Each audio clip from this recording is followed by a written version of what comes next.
우리는 역사상 가장 중요한 시점을 지나고 있습니다. 하나님께서는 하나님의 일을 하시기 전에 사람을 준비시키셨음을 우리가 알고 있습니다. 하나님 말씀은 마지막 때에 대추수, 대부흥의 때가 있다고 분명히 예언하고 있습니다. 아멘. 하나님의 말씀이 그대로 성취될 것을 믿습니다.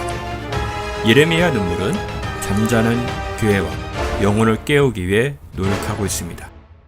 이 가슴 뛰는 일에 함께 하길 원하시는 분은 카카오 채널로 연락 주시기 바랍니다. 당신은 위대한 하나님의 사람입니다.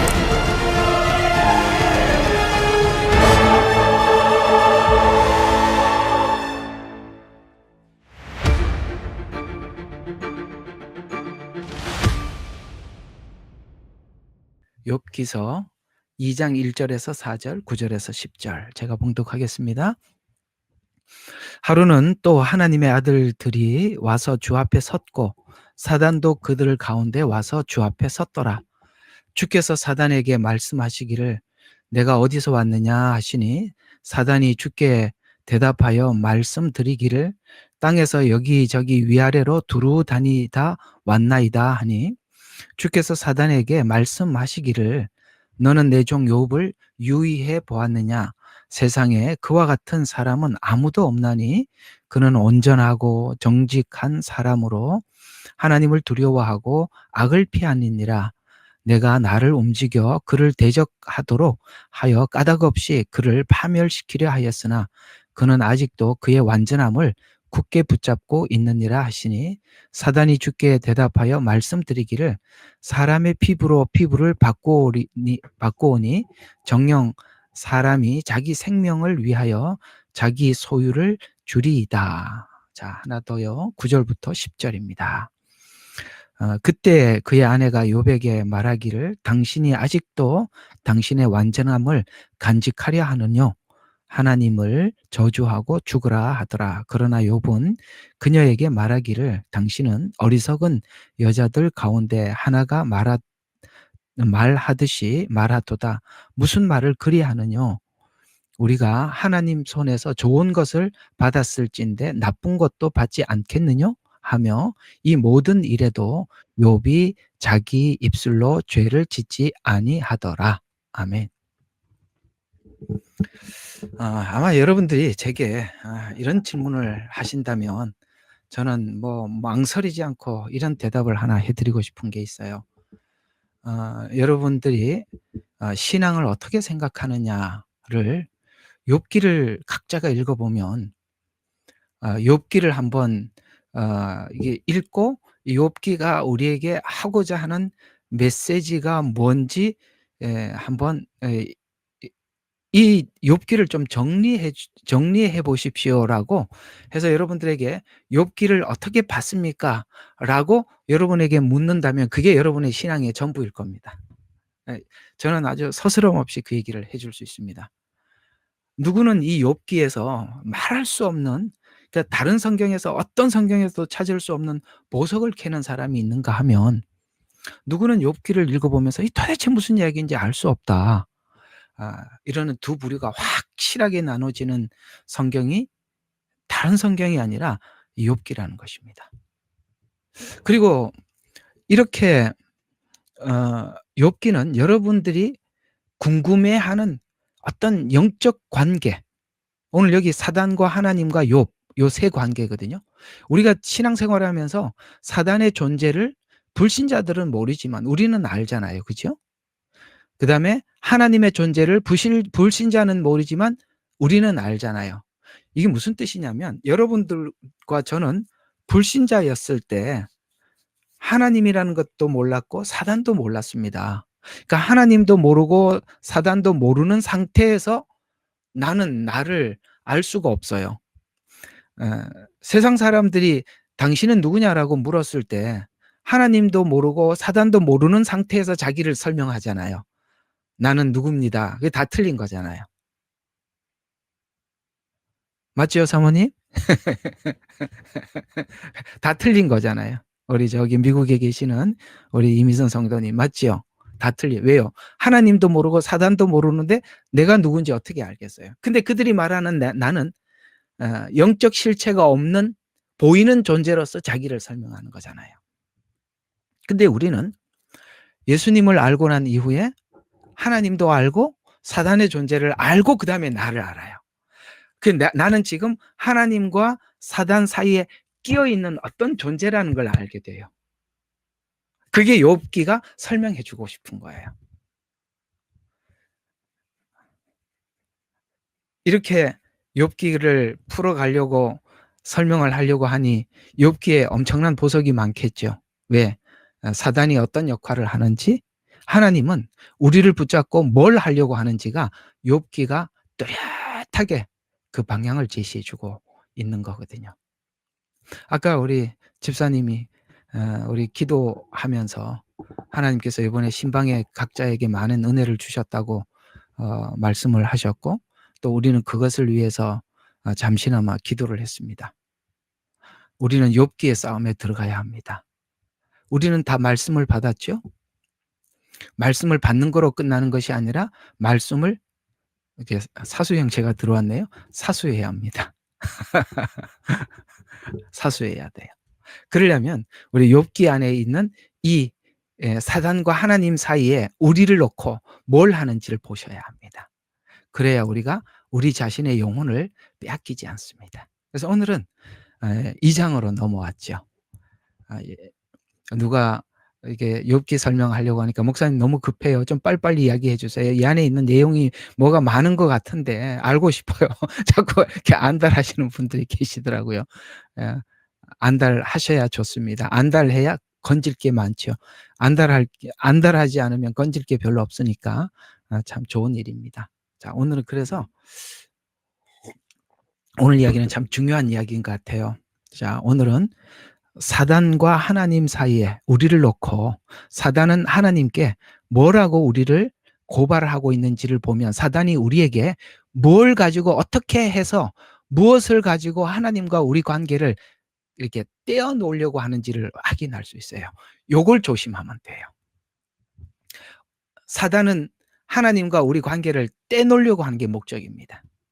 그러니까 떼놓으면 하나님은 떨어져 나가지는 않습니다. 우리가 떨어져 나가잖아요. 하나님은 항상 우리 옆에 계시는데 내가 하나님을 부재라고 생각해요. 우리 스스로가 떨어져 나가 버리죠. 그러니까 그렇게 떨어져 나간 것 같이 여기고 생각을 하면 무슨 문제가 생기느냐? 하나님이 나에게 하는 일을 내가 알아차리지 못해요. 하나님이 여러분과 저에게 뭔가를 하려고 하는데 뭘 하려고 하는지 모르니까 하나님이 뭘 해도 몰라. 여러분의 인생 속에, 삶 속에 들어오셔서 생활 속에 들어와서 하나님이 우리에게 뭔가를 하고 싶어 하는데 하나님과 관계가 딱 떨어져 있으면 하나님이 뭔가를 하고 있는데 내가 그걸 눈치를 채지 못해. 알 수가 없어요. 알 수가 없기 때문에 우리 신앙이 발전하지가 않아. 발전하지 않아서 늘 맴도는 거예요. 그런 걸 설명해 주고자 하는 게 욥기예요. 그러면 오늘 이거 한번 보시죠. 어디를 보셔야 되느냐. 이게 참 할 얘기는 많고 항상 할 얘기가 많아요. 자, 우리 4절이 포인트. 자, 펜 들고 자, 한번 이렇게 표시를 해 놓는 게 좋습니다. 왜냐하면 이렇게 지나가면 놓치거든요. 자, 4절 보시죠. 사단이 주께 대답하여 말씀드리기를. 자, 사단의 생각을 우리가 읽을 수 있습니다. 하나님께 요놈이 어떤 생각을 하고 있는지 이럴 때는 요놈이죠. 사람의 피부를 바꾸오며 정녕 사람이 자기 생명을 위하여 자기 모든 소유를 주리이다. 자, 소유, 생명 이 두 단어가 나왔습니다. 굉장히 사단이 하나님께 딱 말을 꺼내는데 가만히 들어보면 요놈이 아주 중요한 이야기를 자기가 평상시에 사람을 하나님으로부터 떼어놓기 위해서 어떤 생각을 하고 살았는지를 딱 꺼내놔서 우리는 좋은 힌트를 딱 잡아버렸습니다. 요놈이 뭘 하나? 소유, 생명. 무슨 뜻일까요? 여러분 성경에 보면 하나님과 재물을 겸하여 섬길 수 없느니라는 말씀 읽어보신 적 있으시죠? 그 얘기입니다. 하나님은 생명을 주시는 분입니다. 근데 하나님이 주시는 영생, 하나님이 주시는 생명을 소유와 바꾼다는 거예요. 그 소유는 뭘까요? 여러분, 욥에게는 많은 소유가 있었습니다. 어떤 소유가 있었을까요? 자, 욥은 부자였어요. 그죠? 우리가 정신 바짝 차리고 들어야 돼요. 여러분들이 평상시에 욥기 읽은 거하고 많이 달라서 항상 정신 바짝 차려야 돼요. 이 일반적으로 큐티하듯이 하면 안 돼요. 자, 욥은 많은 소유가 있었습니다. 어떤 소유가 있었을까요? 1장에서 다 빼앗겼습니다. 그 소유들을. 자, 여기 이제 1장 12절을 보세요. 주께서 사단에게 말씀하시기를 보라, 그가 소유한 모든 것에 내 권세가 것이 내 권세에 있으나, 자, 다만 그의 몸에는 손을 대지 말라. 자, 소유한 모든 것에 네가 건들 수 있는, 칠 수 있는 권한을 주겠다는 거예요. 그래서 2장에 와서 그걸 하나하나 치거든요. 자, 그래서 뭘 쳤는지 15절 보세요. 자, 샤베인들이 그들을 덮쳐서 빼앗아 갖고 정령 칼날로 종들을 죽여. 자, 종은 욥의 소유였죠. 그러니까 소유였던 종을 죽였어요. 그래서 나만 홀로 피하여 주께 고아래 와 있나이다. 아직 말하고 있는데 한 사람이 와서 16절이죠. 양들과 종들을 불살랐다. 양을 치는 양도 종도 또 불살랐어요. 그것도 다 욥의 소유 맞지요? 지금 여러분들이 가지고 있는 소유들이 뭔지 한번, 욥은 이런 소유들이 있었어요. 그러니까 적게 있는 게 아니에요. 많이 있었어요. 그 다음에 또 17절에 뭘 가지고, 갈대아인들이 새 무리를 지어서 낙타를 덮쳐서 끌어갔고 칼날로 종들을 죽였다. 자, 양도 잡아갔습니다. 그 다음에 낙타도 잡아갔고 그게 같이 일하던 종들도 죽이거나 끌고 갔습니다. 죽였습니다. 또 18절, 그가 아직도 말하고 있을 때, 자, 음식을 먹고 포도주를 마시고 있을 때 19절에 보니까 큰 바람이 와서 내 모퉁이를 치니까 그 청년들 위에 무너져서 그 청년들이 죽었어. 나 혼자 피하여 고아로 왔나이다. 보고만 받아요. 한 사람씩 살아서. 그렇죠? 자, 이 소유들. 자, 지금 욥이 가지고 있는 소유들이 1장에는 여러 개가 나왔습니다. 하나는 하나님 앞에 경건함. 종교적인 열심이라고 저번에 말씀을 드렸습니다. 하나님 앞에 경건하게 사는 자기 자신감. 또 하나, 자기가 가지고 있는 재물과 그 다음에 종들. 이제 나중에 아내도 9절에 보니까, 2장 9절에 보니까 당신이 아직도 당신의 완전함을 간직하려 하느냐, 하나님을 저주하고 죽으라 하고 떠나갔습니다. 지금 욥이 가지고 있는 모든 소유를 다 빼앗기고 있는 겁니다. 자기 신앙의 경건함도 놓았죠. 자기가 가지고 있는 모든 소유도 다 빼앗겼죠. 자기 아내도 떠나갔습니다. 여러분, 그런 상상을 해본 적이 있으세요?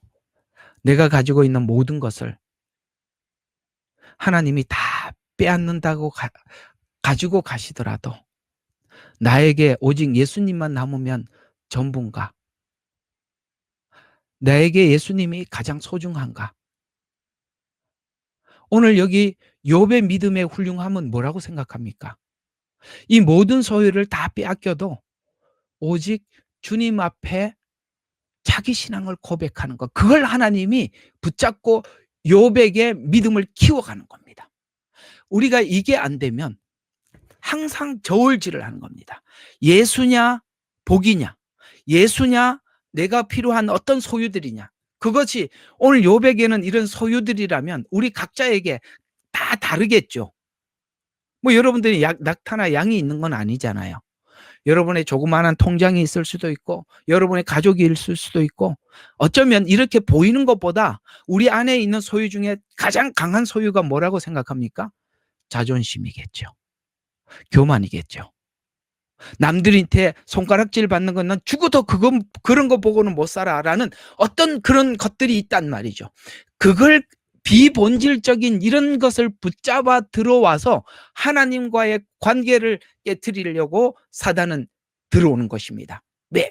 우리는 그 부분을 건들면 우리는 모두 넘어지는 어떤 부분들이 있단 말이에요. 있지요. 우리 각자가 있어요. 그래서 비본질을 건드려서 본질적인 것을 뺏어가려고 하는 겁니다. 우리 여기 있는 여러분 많은 분들도 우리가 이곳에 와서 은혜를 받기 위해서 함께 모였어요. 그런데 사소한 다툼 때문에 나하고 맞지 않아 가지고 떨어지게 함으로써 하나님이 여러분을 향해서 이 교회를 통해서 하고 싶은 어떤 일들을 아예 애초부터 막아버리는 겁니다. 소유와 생명이라는 이 두 단어를 기억하십시오.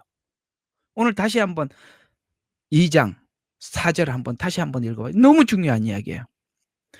오직 정령 사람이 자기 생명을 위하여 자기 소유를 줄이다. 생명과 소유 앞에서 여러분들은 그러니까 생명을 주시는 예수님이 소중하십니까? 아니면 여러분들이 어디 다른 사람들한테 그렇게 짓눌리고 아주 그냥 그렇게 그 자존심 상하는 이런 일들이 더 중요하십니까? 아니면 여러분들이 가지고 있는 재산이 소중하십니까? 예수님이 소중합니까? 여러분이 가지고 있는 건강이 소중합니까? 예수님이 소중합니까? 욥이 왜 하나님이 욥을 믿어줬는지 아십니까? 이런 상황 속에서 욥은 하나님 앞에 멋진 신앙 고백을 10절에서 했다는 것입니다. 그건 후반부에 가서 설명을 하기로 하고, 그러니까 오늘 주제는 바로 이런 부분입니다. 소유를 쳐서 관계를 깨트리자. 이게 사단의 전략이에요. 여러분이 가지고 있는 약점을 쳐서 하나님과 우리 관계를 깨뜨리자. 하나님과의 관계가 여러분들이 이렇게 생각하셔야 돼요. 하나님과 여러분 각자의 관계가 각자가 맺어져 있지만, 잘 들어요. 여기 굉장히 중요한 부분이에요. 각자가 여러분과 하나님 관계가 맺어져 있지만 하나님은 여러분의 영혼을 하나님의 종을 보내서 관리를 하는 거예요.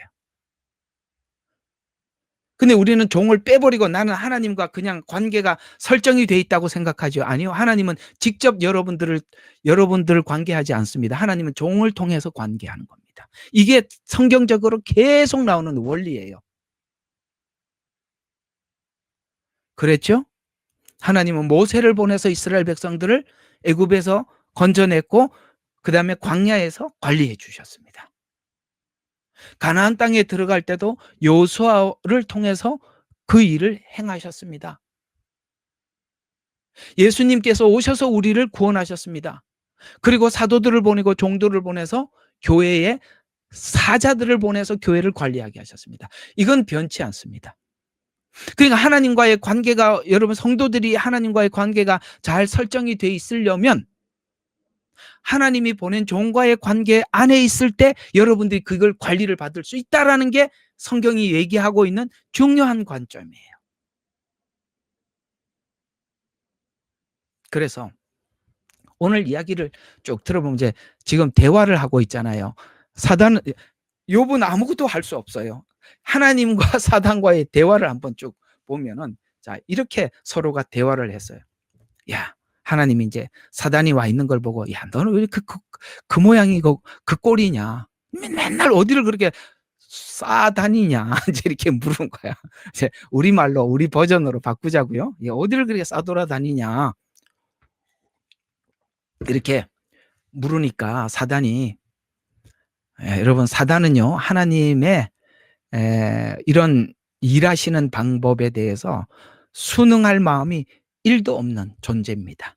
그러니까 나는 하나님이 이렇게 일하는 이 통치 방법이 마음에 안 듭니다. 그러니까 하나님이 또 그러죠. 봐라, 내 통치가 뭐 어때서? 욥을 봐라. 욥이 잘하고 있지 않느냐? 이렇게 이제 욥을 꺼내서 자랑하는 거예요. 하나님은 우리가 자랑거리예요. 믿음 있는 우리가 자랑거리라고. 그래서 꺼내놓는 거예요. 봐라, 욥이 잘하고 있지 않느냐 이렇게 했더니 사단이 오늘 딱 이런 이야기를 사단이 이렇게 이야기를 하는 거야. 그래요? 아마도 그는 당신이 복을 줘서 잘할 겁니다. 인정해 주니까 열심히 하는 거고요. 낙타도 주고 양떼도 주고 종들도 벌고 부자니까 그렇게 울타리를 쳐주니까 저렇게 신앙생활 잘하는 거지요. 이게 이제 1장 대화예요. 1장 11절 대화예요. 그러니까 소유를 치면 정면으로 저주할걸요? 이제 이렇게 쓱 꺼내놓는 거예요. 사단의 사고가 뭔지 아시겠죠? 여러분의 약점을 치면 하나님 앞에 발짝 뛴다는 거를 아는 거예요. 그걸 안 뛰면 사는 건데 뛰어서 죽는 거야. 사단은 욥은 거기서 뛰지 않아요. 그게 멋진 겁니다. 우리가 욥을 거기서 배워야 되는 거예요. 그렇게 했더니 욥이요.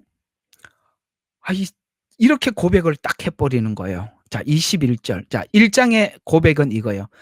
말하기를 내가 내 어미의 태에서 맨몸으로 나왔으니 내가 맨몸으로 그리 돌아갈지니라. 주신 분도 주시오 뺏어간 분도 주시니 주의 이름을 송축하래. 무슨 뜻입니까?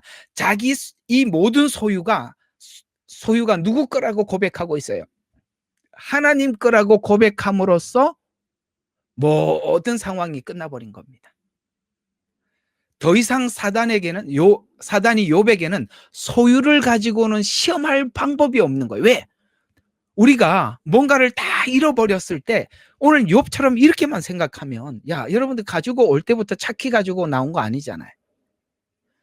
여러분들이 태어나면서부터 아파트 키 가지고 태어난 거 아니잖아요. 발가벗고 태어났잖아요. 죽을 때도 발가벗고 간다는 거예요. 여러분 요 지점에만 와도 1장의 시험은 통과하는 거예요. 예수님이 오셔서 그랬죠. 시험산에서 시험을 당할 때 똑같이. 그래서 무소유. 여러분 그 김용희 선교사님이라고 아시죠? 그분이 항상 무소유를 주장하시는 분이 아니십니까? 그렇죠? 우리 무소유. 오늘 여기 1장 21절 그 얘기예요. 나는 맨몸으로 왔다. 맨몸으로 간다. 사람이 맨몸으로 간다는 걸 모르기 때문에 붙잡으려고 하는 거예요. 그러나 우리가 이런 시험 앞에서는 우리가 어떻게 왔고 어떻게 돌아갈지만 생각할 줄 안다면, 최소한 이것만 우리가 알 줄 안다면 이런 시험에서 넘어지지 않아요. 넘어갔어요. 그래서 2장에 들어와서 또 이제 이런 이야기를 합니다. 그러면은 네가 이유가 있어서 너를 하나님을 잘 섬긴다고 했으니까 한번 1장에서 그 조건들을 다 제거했잖아요. 그죠? 다 빼앗아 갔어요. 그래서 모든 조건들이 사단이 말한 것을 다 빼앗아 갔어요. 근데 이제 3절에 보면 그렇게 이야기를 하고 있어요. 하나님이 주께서 사단에게 네가 다 빼앗았는데 너는 내 종 욥을 유의해서 봤느냐? 그 빼앗았을 때 내가 맨몸으로 왔으니 맨몸으로 갑니다라고 고백하고 그렇게 있는 거 봤냐라고 그렇게 이야기를 하죠. 그랬더니 이제 사단이 뭐라고 이야기하냐면 하나님이 뭐라 그러냐면 그는 온전하고 정직한 사람으로 하나님을 경외하고 악을 피하느니라. 내가 나를 움직여 그를 대적하도록 하여 까닭없이 그를 파멸시키려고 했지만 그러나 그는 완전함을 아직도 붙잡고 있다. 아까 빈손으로 왔다 빈손으로 가는 그것은 인생 이렇게 하면서 붙잡고 있다 이 말이에요. 잘 넘어갔잖냐라고 이야기합니다. 그래서 이제 또 4절에 보면 그건 다 간접적인 것들 아니냐. 이해가 맞죠? 소유는 전부 다 내 직접적인 건 아니잖아요. 그게 내 간접적인 것들이잖아요. 여러분 우리 차 없으면 시내버스 타고 다니면 되는 거고 시내버스 없으면 자전거 타면 되는 거 자전거도 없으면 걸어 다니면 될 거 아니에요. 그 다 외적인 거죠. 간접적인 것들이잖아요. 근데 사단은 이제 어디로 들어오고 있습니까? 피부로 피부. 이게 뭡니까? 그에게 직접 고통을 주라는 거예요. 그래서 몸에 직접 손을 대면 아마도 정면으로 저주할걸요? 여러분 예수님. 이게 이제 예수님하고 이제 다 이렇게 연관이 돼. 예수님은 직접 예수님 몸에 손을 댔죠. 채찍을 맞으시고 모욕을 당하시고 십자가에 고통을 당하십니다. 그 정도 되면 하나님을 저주하고 돌아설 줄 알았는데 예수님은 어떻게 했습니까? 예, 도리어 그를 때리는 자들을 향해서 하나님, 저들이 하는 일을 저들이 알지 못합니다 하고 넘어가죠. 지금 욥과 예수님의 그 관계는 이렇게 맞물려 돌아가고 있는 것입니다. 앞에 있는 1장은 4가지 시험이요. 그 다음에 여기 몸을 치는 것은 예수님이 직접 고통을 당하고 있는 것이죠. 이것이 욥과 예수님에게만 있는 게 아니라 욥과 같은 오늘 믿음의 신자들에게도 일어나는 일이라고 욥기가 기록되어 있는 거예요.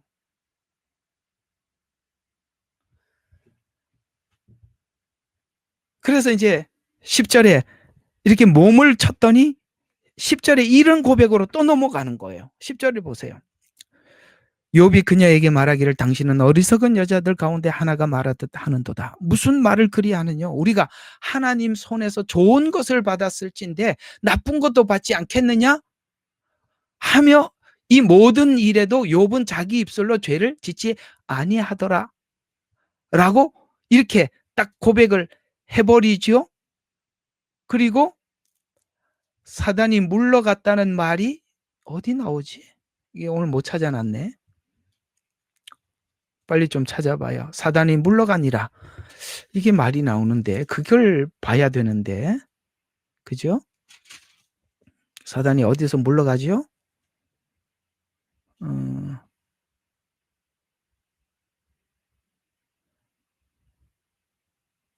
예.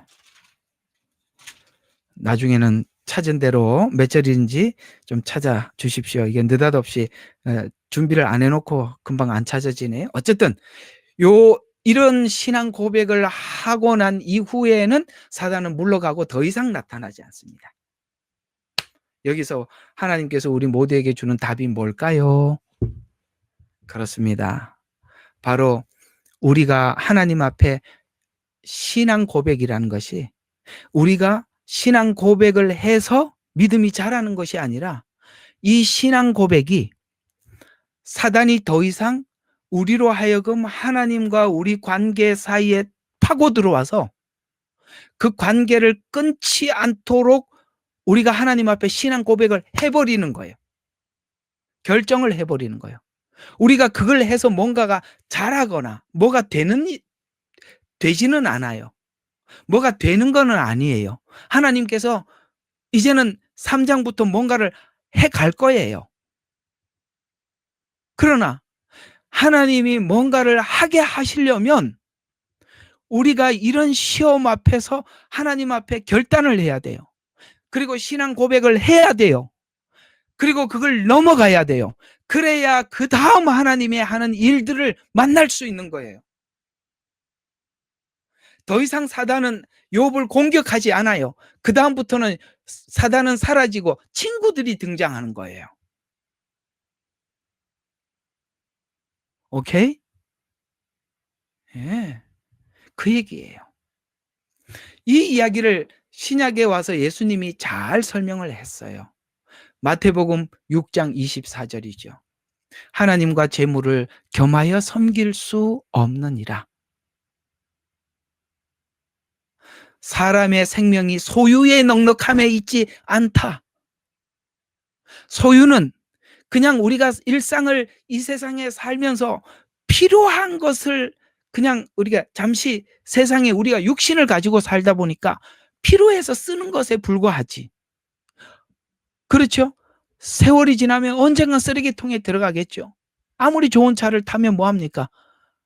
때 되면 그것도 폐차장에 가야 되는 거 아니겠어요? 돈이라는 게 뭐예요? 그냥 우리가 일생을 살아가는데 필요할 뿐이지 사랑의 대상은 아니라는 거예요. 우리가 돈을 사랑하니까 돈을 가지고 사단은 계속 우리를 시험하는 거예요. 오늘 여기 욥처럼 1장에서 넘어간 것처럼 2장에서 넘어간 것처럼 우리가 이걸 넘어가서 1장은 자기 외부로부터 오는 고난을 하나님 앞에 우리가 빈손으로 왔으니까 빈손으로 갑니다라고 넘어갔어요. 2장에서는 하나님께서 좋은 것을 주셨으니 나쁜 것도 주신다라고 자기 몸에 오는 고난도 넘어갔어요. 우리로 표현하자면 질병 같은 거겠죠. 이 두 가지를 넘어가니 사단은 물러가고 없어요. 이게 물러갔다는 얘기를 꼭 찾아야 되는데, 자, 이런 것처럼 우리는 사단과 하나님, 그러니까 사단과 하나님 대화에 낀, 지금 1장, 2장은 욥이 아무것도 할 수 없어요. 자기 의견을 꺼내놓은 적도 없어요. 그죠? 일방적으로 당하고 있을 뿐이죠. 사단과 하나님 사이에 끼어 있는 욥, 끼어 있잖아요. 지금. 그죠? 그래서 자꾸 반복하는 거는 제가 설명하는 걸 잘 따라오라고 얘기하는 거예요. 빨리 지나가면 못 따라올 것 같아서. 자, 끼어 있잖아요. 이 상태를 에덴 동산으로 그대로 옮겨보자는 거예요. 정신이 왔다 갔다 하죠? 욥기가 또 창세기로 가버리네요. 자, 그래 에덴 동산으로 넘어가 보면, 돌아가 보면 인간, 하나님과 인간, 사단 사이에 에덴 동산의 선악과의 금령은 하나님과 우리 사이에 특혜인가 경계인가 하는 거예요. 이게 또 머리가 좀 아프게 생겼는데, 지금 에덴 동산에 하나님께서 어떤 틀을 정해놨잖아요. 모두 먹어라. 특혜죠. 이게 특혜잖아요. 그러나 경계를 정해놨잖아요. 선악을 알게 하는 나무는 먹지 말라. 이렇게 했어요. 그러면 이 모든 특혜를 누리기 위해서는 오직 한 가지 경계는 지켜야 되는 거죠.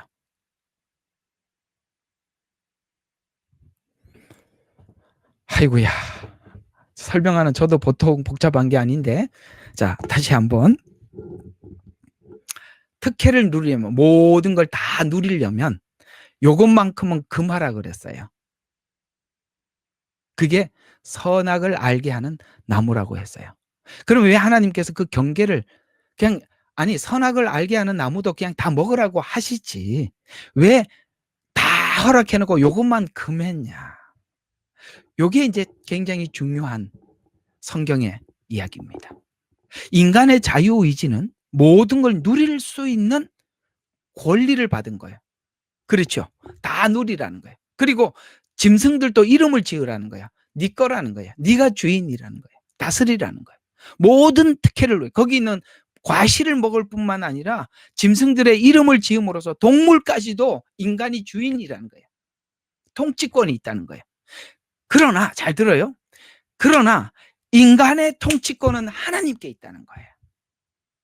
요걸 사람이 도전하는 거예요. 왜 도전을 하느냐? 하나님, 이거 다 인간이 뭘 착각을 하냐면 하나님이 다 누리라고 하니까 마치 자기가 하나님 자리에 있는 것처럼 착각하는 거예요. 예수를 믿고 난 뒤에 달라진 게 뭐라고 생각하십니까? 예수 믿기 전에는 모든 것이 내 거라고 생각했습니다. 내 손에 들어오면 다 내 거라고 생각했습니다.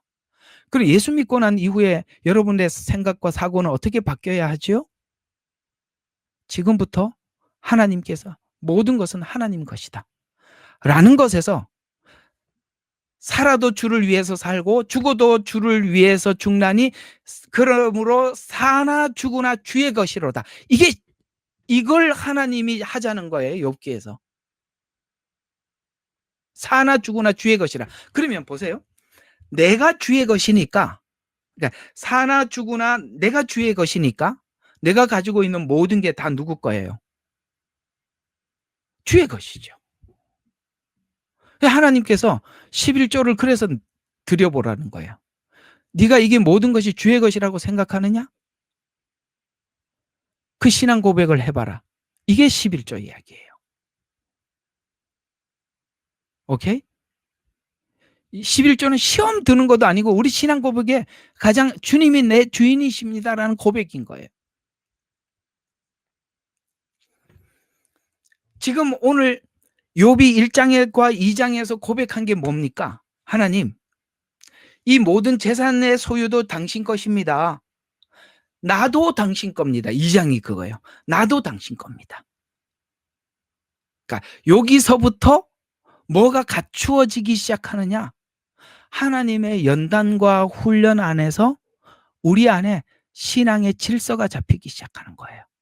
요게 정리가 안 되면 아무리 정리를 해도 1장과 2장에서 뺑뺑이 도는 거예요. 왜 여러분들의 신앙이 발전하지 않냐? 요 고백을 못해서 그래요. 요 고백을 어떤 사람은 평생 훈련받으면서 하는 사람이 있어요. 평생. 아직도 그게 안 돼.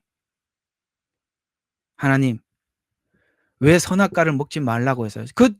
내 자유의지상 내가 내 마음대로 먹을 수 있는 거 아니에요. 저거 먹겠습니다. 이러고 앉아 있는 거예요. 하나님이 창조주요. 우리가 피조물이라는 것을 잊어서는 안 되는 거예요. 우리는 만물의 주인이지만 우리의 주인은 주님의 것이에요. 그러면 내가 가지고 있는 모든 게 주님의 것이에요.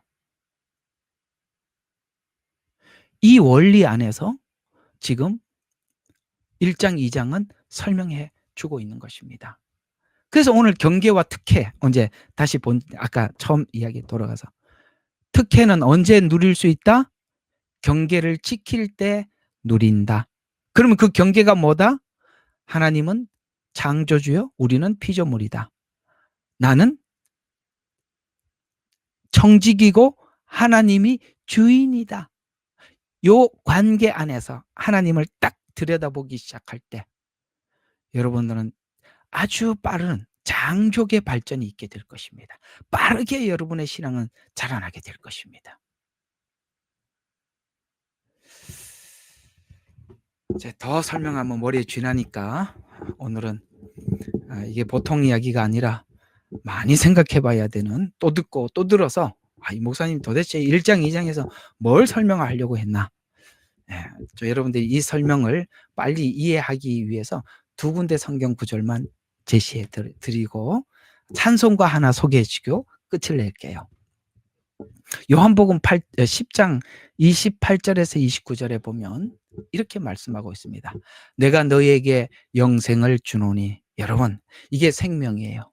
가장 중요한 것은 하나님은 우리에게 영생을 주러 오신 분이에요. 이 생명이 가장 소중하단 말이에요. 소유를 다 팔아서라도, 여러분, 진주 비유가 뭡니까? 소유를 다 팔아 진주를 샀어요. 거기 있는 소유는 아까 내 자존심이고 뭐고 다 내려놓는 거야. 내가 죽이 되고 뭐가 돼도 좋아. 나는 예수님이 소중해. 그러니 나는 뭐든지 할 수 있어. 내 소유를 팔아서 그 밭을 샀느니라. 어떤 사람이 진주를 찾아다니러 가다가 어떻게 했으면 값진 진주 하나를 만나매 자기 소유를 팔아서 진주를 샀느니라. 소유를 팔아요. 오늘 여기 욥기는 1장 2장에 욥은 모든 소유를 팔아서 이제 예수님을 붙잡고 이제 3장부터 씨름하면서 나가는 겁니다. 내가 너희에게 영생을 주노니 영원히 멸망하지 아니할 터이요 또 그들을 내 손에서 빼앗을 자가 없느니라. 빌립보서 1장 6절 너무 귀한 메시지거든요. 내가 너희 안에서 착한 일을 시작하신 이가 그리스도 예수의 날까지 이루실 줄 우리는 확신하노라. 여러분을 구원을 시작하신 그 하나님께서 오늘 욥을 3장, 4장, 5장 붙잡고 끝까지 가서 결국 욥을 욥답게 만들어 세워 완성하듯이 하나님께서 저와 여러분을 완성하실 줄로 믿고 여러분 자신을 한번 들여보십시오. 하나님께서 여러분을 얼마나 멋지게 만드시나. 찬송가, 여기에 딱 맞는 찬송가가 하나 있어서 이 가사를 한번 쭉 읽고 오늘 설교를 마쳐보려고 합니다. 여러분, 이 찬송가 있어요. 주 없이 살 수 없네 죄인의 구주여. 혹시 그 찬양 아십니까? 가사가 이래요. 주 없이 살 수 없네. 주님이 가장 소중하다는 거예요. 오늘 욥의 고백처럼 똑같은 이야기예요. 주 없이 살 수 없네 죄인의 구주여. 그 귀한 보배 피로 날 구속하소서. 그 사랑 내게서 끊을 수 없으며 살 동안 나와 함께 늘 계셔 줍소서. 2절, 주 없이 살 수 없네 나 혼자 못서리. 힘없고 부족하며 지혜도 없도다. 내주는 나의 생명 나의 힘이라. 주님을 의지하여 지혜를 얻으리. 3절, 주 없이 살 수 없네 내 주는 아신다. 내 영의 깊은 간구 마음의 소원을 주 받아들여 주시사 늘 채워주시니 오 주여 내 마음속에 늘 계시옵소서. 4절, 주 없이 살 수 없네 세월이 흐르고 이 깊은 고독 속에 내 생명 끝나도 사나운 풍랑일 때 날 지켜주시니 사랑의 주 내 곁에 늘 계시옵소서. 아멘. 그렇습니다. 여러분이 죽음 이후에도 여러분을 붙잡고 오늘 여기 2장에서 사단은 떠나가고 이제는 욥과 하나님은 끝까지 가는데 생의 끝이 아니라 영원히 함께 가는 겁니다. 영원히. 오늘 이 가사가 얼마나 좋습니까? 주 없이 살 수 없네. 그렇습니다. 여러분이 이 신앙이 되었을 때 여러분 갖추어져 가고 완전해져 갈 겁니다. 오늘 1장, 2장이 바로 그런 의미에서 기록되었음을 확인하시고 욥기를 다시 한번 여러분들이 1, 2장의 이 신앙 고백이 예수님 신앙 고백과 이런 의미에서 일치하며 더 나아가서 저와 여러분에게도 이런 과정을 하나님이 준비해 놓고 있다는 것 우리가 함께 알고 신앙생활을 했으면 좋겠습니다. 여러분들이 여러 가지 신앙생활을 하는 과정 속에서 목사님 이거는 왜 그래요? 저거는 왜 그래요? 이렇게 많이 물으시는데 여기 욥기에서 대답을 잘 해주고 있으니까 그저 묻지 말고 여기에서 답을 좀 찾으십시오. 그리고 많이 고민하십시오. 내가 이 신앙 고백이 될 때까지 이거는 물어서 되는 게 아니라 여러분 안에서 고백으로 나와야 하는 지점이기 때문에 그렇습니다. 기도하고 마치겠습니다. 하나님, 우리는 욥기를 보고 있습니다. 우리가 얼마 전에 신방을 통해서 각자에게 귀한 말씀을 주셨습니다. 이제는 욥과 같이 그 말씀 붙잡고 아버지 하나님 나가야 할 시간입니다. 내가 가는 길을 주님만이 아시니 나를 단련한 후에는 정금같이 나올 것이다. 이 믿음 가지고 우리가 하나님 주시는 여러 가지 상황들 앞에서 우리를 만들어가고 갖추어가고 아버지는 가꾸어 나갈 수 있도록 하나님 우리 각자를 축복하여 주시옵소서. 사람의 생명이 소유의 넉넉함에 있는 것이 아니라 아버지 하나님 우리는 소유를 팔아서 그 생명을 사는 것입니다. 그 고백을 우리가 매 순간순간 하나님 앞에 올려드릴 수 있도록 하나님 우리의 믿음을 지켜주시고 또 고정시켜 주시옵소서. 예수님 이름으로 기도드렸습니다. 아멘. 예레미야의 눈물은 시대에 맞는 말씀 선포와 변질되지 않은 순수 복음을 외치고 있습니다. 함께 연결되어 하나님께 예배드리며 이 마지막 때에 하나님께 쓰임받길 원하시는 분은 카카오 채널로 연락 주시면 연락드리도록 하겠습니다. 고정 댓글에 채널 경고와 착제에 대비한 예비 채널과 제2채널 링크를 올렸습니다. 이 채널 또한 구독 부탁드리겠습니다. 감사합니다. 우리는 역사상 가장 중요한 시점을 지나고 있습니다.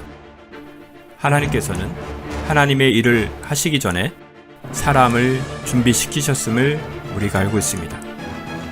하나님 말씀은 마지막 때에 대추수, 대부흥의 때가 있다고 분명히 예언하고 있습니다. 아멘. 하나님의 말씀이 그대로 성취될 것을 믿습니다. 예레미야 눈물은 잠자는 교회와 영혼을 깨우기 위해 노력하고 있습니다. 이 가슴 뛰는 일에 함께 하길 원하시는 분은 카카오 채널로 연락 주시기 바랍니다. 당신은 위대한 하나님의 사람입니다.